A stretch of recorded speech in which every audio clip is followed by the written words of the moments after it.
J'aimerais maintenant vous montrer une application concrète des arbres pour représenter les expressions arithmétiques binaires. Donc on a ici une expression arithmétique. On voit qu'à la racine, on a cette division qui se trouve ici. Et à chaque fois, vous avez l'opérateur de droite. Vous avez le membre de droite. Donc ici, pour la division. Et puis, vous avez tout cet arbre récursif, ici, bleu, qui va se trouver ici, etc., etc. Donc là, vous avez la multiplication. Le 2 se trouve ici. Et le 5 plus 7 moins 3 ici. Ok, nous allons maintenant essayer de voir comment implémenter cette structure, donc une structure de données, pour représenter spécifiquement ces expressions arithmétiques. Et on sera un petit peu moins générique que ce qu'on a vu précédemment avec la structure récursive avec des forêts, puisqu'on sait qu'on aura systématiquement dans ce cas-ci, maximum, il y en aura toujours, deux sous-arbres. Donc comme j'ai deux sous-arbres, je vais directement les stocker, plutôt que de les stocker dans une liste comme précédemment, je vais directement mettre une variable d'instance left et une variable d'instance right pour stocker l'arbre de gauche, l'arbre de droite. Et j'ai ici un petit caractère qui représente l'opérateur, cet opérateur pouvant être plus, moins, fois ou divisé. Ok, ça c'est le constructeur qui va simplement initialiser mes variables d'instance. Et ensuite, j'ai ici toutes les méthodes qui permettent de construire un nouvel arbre de recherche. Donc celui-ci va, on l'applique sur un arbre de recherche et on fait plus un autre arbre de recherche et on obtient le nouvel arbre de recherche. Okay, donc je fais un arbre plus un autre arbre et donc j'ai un opérateur plus. Donc je vais simplement stocker ici le petit caractère plus avec à droite this et à gauche. À gauche ce sera this et à droite ce sera le R qui sera celui que j'ai donné ici en argument. Alors pour les nœuds feuilles, j'ai ce qu'on appelle le value expression tree qui correspondait à notre arbre vide précédemment. Cette fois-ci il contient les valeurs.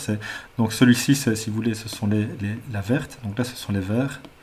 Et ici on a bien les bleus, les nœuds intermédiaires et là on a les nœuds feuilles. Alors un nœud feuille, il contient seulement une seule valeur, vers ici un entier. Donc on a l'entier et on donne l'entier ici en argument. Donc voici par exemple la petite ligne qu'il faudrait utiliser pour construire cet arbre-ci. Donc, vous voyez que dans les nœuds feuilles, je vais créer des value expression tree. Okay, donc je vais les utiliser à l'aide, je vais les créer à l'aide de la méthode value qui n'est pas représentée ici, mais non, elle n'est pas représentée ici. Donc, à l'aide de value, en fait, ceci, value, est une factory méthode pour créer des value expression tree. Et à chaque fois, je vais utiliser les méthodes plus, minus, etc.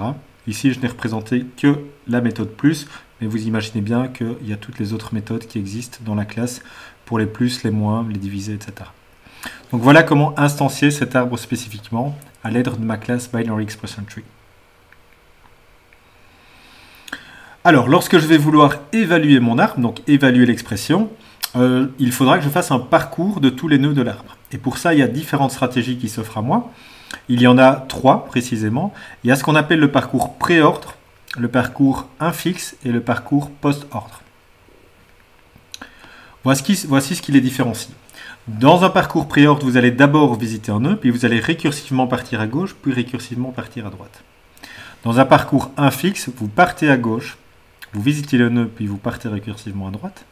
Et dans le post-ordre, vous visitez d'abord gauche, vous visitez droite, et puis seulement vous visitez le nœud. Donc, pour le pré-ordre, si je devais représenter, ce serait comme ceci. Voici l'ordre dans lequel je vais visiter les nœuds. Donc, je visite le nœud, je pars à gauche, et puis hop, partir à droite. Donc, je vais faire 1, 2, 3, 4, et puis 5, 6, 7, 8, 9.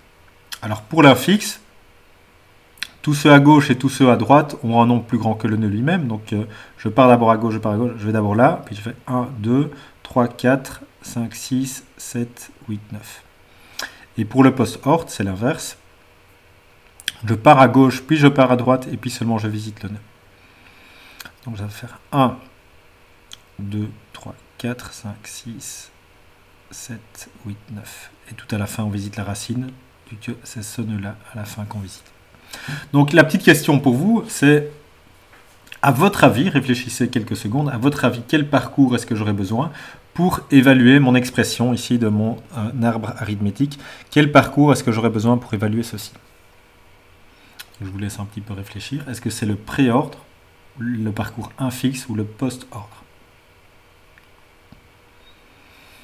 La réponse est le post-ordre, parce que je dois évidemment, pour appliquer ma division, je suis obligé d'avoir d'abord le résultat de l'arbre de gauche, puis le résultat de l'arbre de droite, et puis seulement je peux appliquer mon arbre de gauche, ce qui correspond bien à ceci. J'évalue mon arbre de gauche, j'évalue mon arbre de droite, puis à l'aide de mon opérateur, je calcule le résultat et je le retourne.